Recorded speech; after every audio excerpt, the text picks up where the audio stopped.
Hey guys, Brendan here. For my first edition of Blood and Guts Theater, I will be talking about George A. Romero's Day of the Dead. A movie, the first time I saw it, I did not like it. I was in fact disappointed by it greatly. I'm a huge admirer of Day of the Dead and Night of the Living Dead, but Day of the Dead is my favorite, one of my all-time favorite films of all. It's one of the best. And if you haven't seen it, do see it. It's worth your time. Great action-adventure movie, but today I'm talking about Day of the Dead. I recently bought this as a used copy. I don't usually buy used DVDs, but I wanted to complete out my George A. Romero Dead movies, and I was missing Day of the Dead, so that's the only ones I didn't have from the original trilogy. And Day of the Dead is about a group of scientists and soldiers stuck in an underground sort of bunker, used missile silo / mine. And they're stuck there together. Their scientists are trying to figure out what's the deal with the zombies. How do we stop them? Will they stop? Can we reverse this process of people becoming, living dead cannibals? Their experiments fail and stuff like that. They're not really getting anywhere. And the military guys are kind of drunk with power. The character of Captain Rhodes, played by Joe Pilato, is great. I mean, one of the best characters in the movie, along with Bub, the zombie. But Rhodes is really sort of drunk with power, and sort of every scene he's in, he's so unlikable, you like him. He's just yelling, shut the fuck up to different characters, but he's got that sort of, mad drunk with power energy to him. It's really great, and he does a terrific job acting in the film, and he had previously had a small role in Day of the Dead as a guard at a boat dock.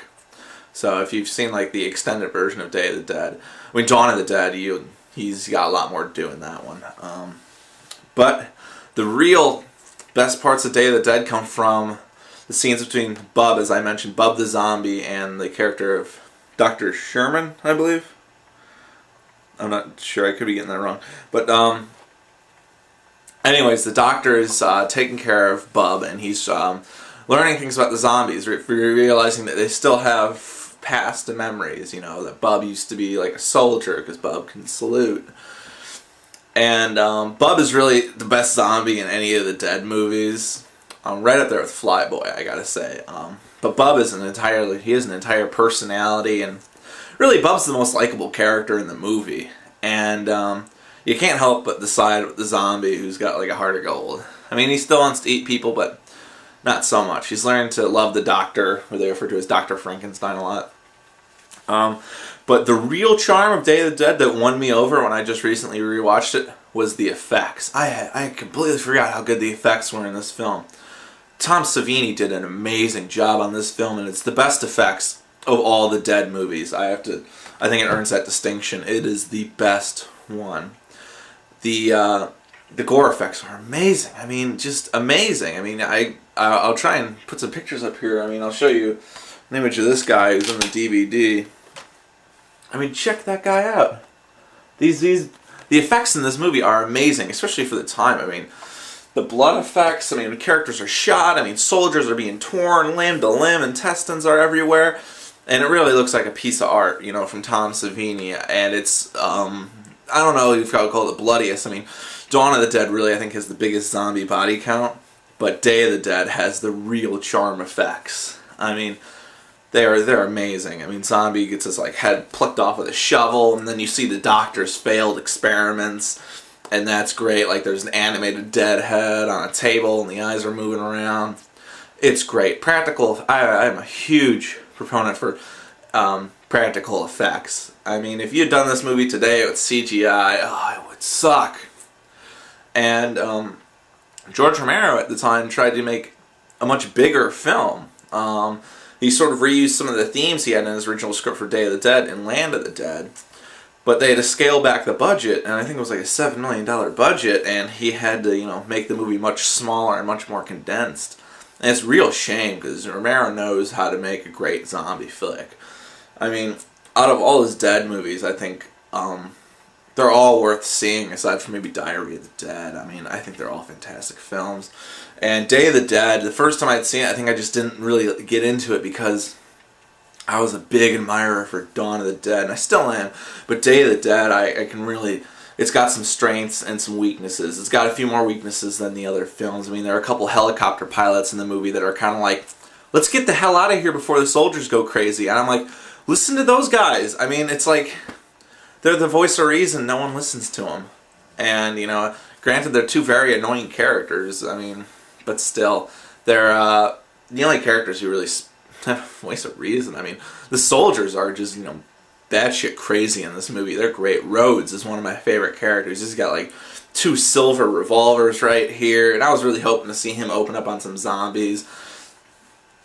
Great character. I mean, in terms of villains, the zombies weren't so much the villains in this movie. I mean, Bub the zombie is really like the best good guy in the flick, and Rhodes is the big bad guy in this one. I mean, he really is... I mean, that's a great thing about Romero's movies, is that he makes the human characters really way more vicious and nasty than the zombies are. I mean, the zombies are just going around eating people, but, you know, the human characters are the ones screwing each other over and leaving each other for dead. But Day of the Dead, if you're a big admirer of Dawn of the Dead, Night of the Living Dead, and you haven't seen Day, you need to see it. And if you have seen it and you didn't really like it so much, go back and rewatch it. It's definitely worth another look. I'm glad I picked it up and watched it, because there were many things I missed the first time I saw it. And, you know, I kind of panned it, and I was like, alright, well, this movie isn't Dawn of the Dead, so it sucks. It's a great flick. It's kind of a lost gem, almost, in the Dead series. And Romero has been quoted as saying, you know, it's his favorite one in the series, and I can kind of see that. The effects are amazing. Tom Savini did a great job. I mean, before I saw this one, I don't know which movie I would have called Savini's best effects, but these really are Savini's best effects work, I think, is in Day of the Dead. I mean, it's groundbreaking. I mean, just the zombie I showed on the DVD with like the tongue hanging out, and there's one of the guys is like getting tore apart, and you see his eye. It's amazing what they did, you know, especially back in 1985. And of course, Romero's still making these Dead movies. He's making Survival of the Dead right now, so I'm looking forward to seeing it. But nothing will rival the original Night, Dawn, and Day trilogy. They're fantastic films, and if you are a horror film fan, or even if you don't like zombie movies and you haven't seen Romero's zombie movies, go back and check them out, because all of Romero's films have a little more to them. I mean, Day of the Dead, not so much compared to Night and Dawn, but Night of the Living Dead really is the most to say out of all the films. But truly, you owe it to yourself to check these films out. And Day of the Dead, I definitely recommend, especially if you're a gore hound like me and you want those bloody effects. Day of the Dead has it splattered all across the screen. So, for horror fans, go out there, pick up Day of the Dead. It's a great flick. And thank you for watching this edition of R&B Reviews. If you have any recommendations for Blood and Guts Theater, just put them in the comments below. I mean, I have a bunch of reviews to do. I kind of have a list made up. But if I see anything really interesting in the recommendations, I'll try and fit it in one of the days we're not putting up videos. So, thanks for watching, guys, and I look forward to hearing from you.